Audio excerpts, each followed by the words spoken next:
Hello, and glad to have you here. Today, we're going to talk about end of the year strategies that are going to be effective in helping you to finish strong and be prepared for your first quarter next year in 2020. So, I have five effective tips that I want to share with you and see what you think about that.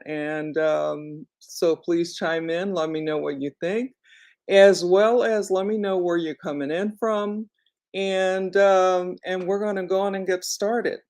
Sorry, I'm starting a little bit behind, but I refuse to, shame and say, "Oh, I'm running late. I'm not gonna, make it." So I'm gonna still show up, and so here I am. So first of all, let me introduce myself to those of you that I haven't had the pleasure of meeting. My name is Cherie Woodard, and I help social sellers to find their ideal prospects and customers so that and to be able to do that using social media instead of having to chase people or do those things that some people really don't like to do. Like, I don't like to chase people, I don't like to bug family and friends, I don't like to spam people, those types of things. So that's what I'm hoping to help you not to have to do, and that's why I come live on Tuesdays and Thursdays to bring you information that is helpful, that can help you not have to do that either. So, as I was thinking about today, I had something else that I wanted to present, but I it's just so close to the end of the year. And if you were like me, when I first started out, I didn't know anything about quarters. I didn't, I came from nursing, and I wasn't I was a supervisor once, but I still don't remember anyone talking about quarters. So I wanted to bring that to you, especially to those of you that haven't heard that before. The year is divided into quarters, and each quarter is usually about 3 months. And there are certain things that people do in different quarters, depending on what it is they're trying to achieve. But what I wanted to mainly give you these five effective end of year tips or Q4 tips or the fourth quarter tip, the end of the year tips, to see if they can help you. And they're things that are actionable. They're things that you can, look at and take a look at now, because September is almost over. So the third quarter is almost over, and it's time to move on to the last quarter of the year.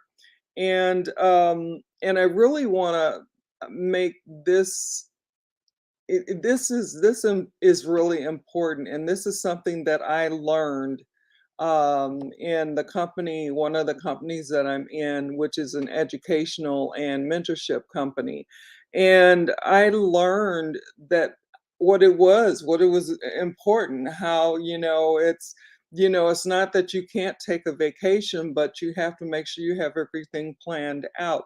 Or I shouldn't say have to, it's important, and I would suggest, from what I have learned, to have everything planned out and humming like a smooth running engine, so that you can accomplish what you want to accomplish. So I have some things down here, and they're in I like I said before, I sometimes I'll put a hash mark, or I'll put a one or two, three, but it doesn't have to go in that order. Just so that you know that these are the five things that I picked out to share today, that can help you with your end of year business, so that you can come out on top. You want to, it's not the time to slow down, it's the time to push forward and do better than maybe you have been doing before, to get where you want to be. So um, the first thing I have listed is goals. You want to make sure that you have clear goals set for this fourth quarter? What is it that you want to accomplish in your business? And we all have different businesses, and we're online, but that doesn't mean that all of our businesses are social selling, which is primarily what I'm talking about. But there are other people that are listening as well that may be doing something else, but this might be something that can help them as well. So, in having your mindset on what you want to achieve in this fourth quarter is really tantamount. It's really important. It's really something that you want to have ready to go and move on it. And it's one of those things that you don't want to wait till the last minute to do. Now, of course, I'm giving this today as Thursday or Tuesday, and but it's September is going to be closing out soon, right? So that's the end of the third quarter, so you want to be ready and for the fourth quarter, and having those clear goals of what you want to accomplish in this fourth quarter is really, really important. And then I have time management. So, along with your goals, it's important to know what you want to do when you set your goals and you make your plan. You want to be able to stick to that schedule and stick to that plan, and not say, oh, well, I'm tired today. It's the end of the year. I don't really feel like doing that now. It's more important than ever to do those things that you set out to do, and to make sure that your time is set for family things, it's set for business things, it's set for, whatever it is that you want to accomplish. Family is always going to be important, so it's always a good thing to talk to family, let them know what this is, what the plan is. This is what I'm planning on doing.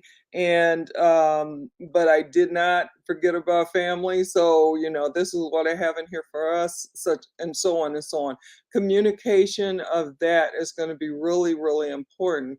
And some people may not have family. Some people may be, out there loners, and but still you want to be true to yourself. If you said you were going to have such and such and such and such done, and then you're going to take a vacation, for however many days, 3 days, 5 days, whatever, but you've already got that built in there. So all of your stuff is still going to just, fall right into place, where it's supposed to, according to how you planned it and how your goal, you set your goals up and how you planned it.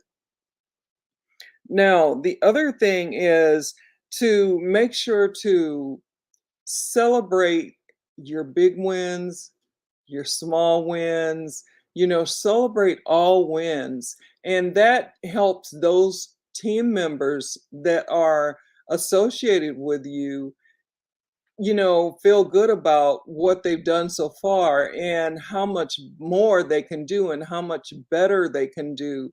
Celebrating wins lifts, for me, it lifts my spirit. It helps me to know that, all that hard work wasn't for nothing.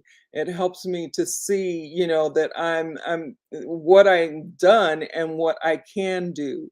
And so celebrating wins is a really big thing. It's really something that's important. It's encouragement. It's lifting. Mood elevating. It helps yourself as well as your people, your team members, to know that you this wasn't for nothing. You made it to the fourth quarter, and look at what you've accomplished. And look at what you have planned to accomplish. And knowing that you accomplished the wins before, you know that you will continue to accomplish your wins. Everything that we accomplished, we don't always give ourselves a pat on the back. The really good things, the really small things, the really big things, so on and so on. It's important for us to give ourselves credit for that, and for our leaders to give us credit for that, because it makes us feel really good inside. Um, the other thing is customer support. When and this is something that I guess I knew but didn't really think about it, but when one of my mentors was talking about it, sometime this month or last month, but it was about how to support your customers. Uh, Call and check on them, see how they're doing. Let them know, if there's something that they might want to try out because you knew that they had this problem they had shared with you, or this issue, or whatever it was, and you have something maybe new that's coming out, and they might want to try it. So just let because I know that it was a problem for you before. As you're talking to them, I know you had mentioned this was a problem for you before, this was an issue for you before.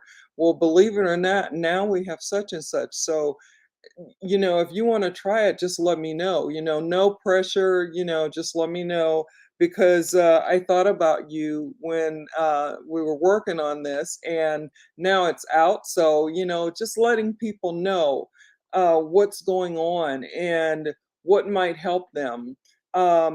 Checking if it's a person that has they order monthly, the things that they want, or to stay on the things that they're on. I can't get my words out right, but you know what I'm talking about. I keep going things, but like, if you're in health and wellness, do they have the makeup or the lipstick? Do they have the supplements, the different things, if you're in health and wellness, if you're in another type of business, education, do they have this, do they know that this is new, you might want to take a read on this, such and such and such. So those things are important.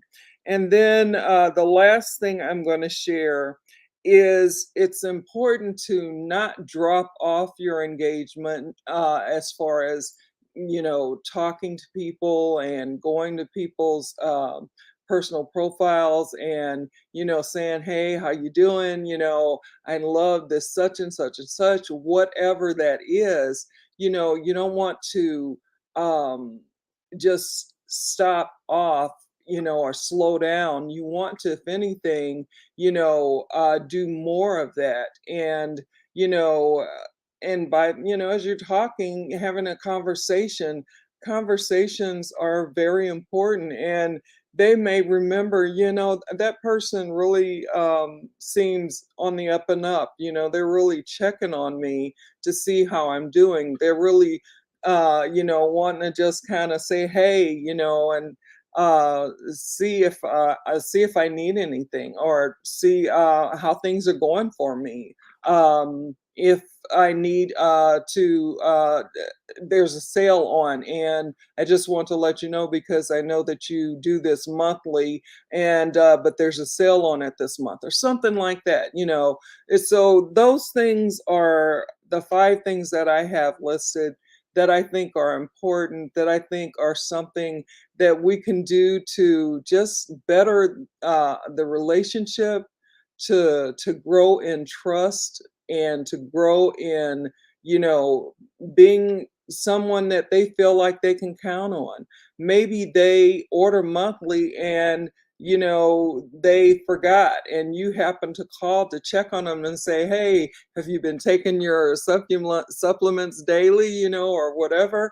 Because I know how sometimes I forget, so I thought about that, and I wanted to just give you a call and see how you're going with that. And they're like, you know what? I'm so glad you called, because yeah, I've been taking my supplements, but I need to order for this month. I need to make sure that my order is set, because I wanted to add something to that, or whatever. So these five things, I hope, help you. I hope that they are simple and something that you can go out and take action on, like setting your goals, engaging, regularly on, talking with people and having conversations. Those things I won't say them over again because time is I don't want to keep you here forever. But just those things that I mentioned. Um, Maybe take a think about them and see if there's anything in those things that I mentioned that might help you. And these, of course, are only a very few of the things that you can do for the fourth quarter, the end of the year. I just chose 5 things to share, but there's so many more things. And if you have questions about that, if you want to go a little bit deeper with that, if you are one of those people like me that didn't even know what a fourth quarter was, I'm here, I'm available.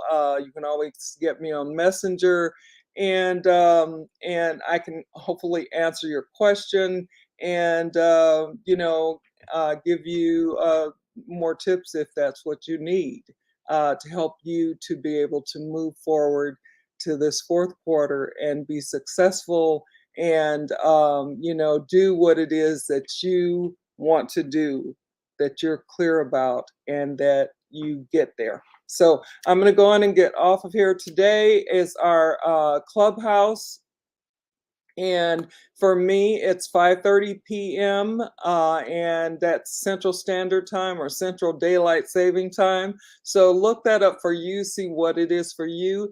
Join us on Clubhouse today. And I'm going to go on and get off of here. So wherever you are in the world, no matter what time it is for you, I hope everything is going well for you. And so that's it. I'm going to go on and get off here. Take care. Bye now.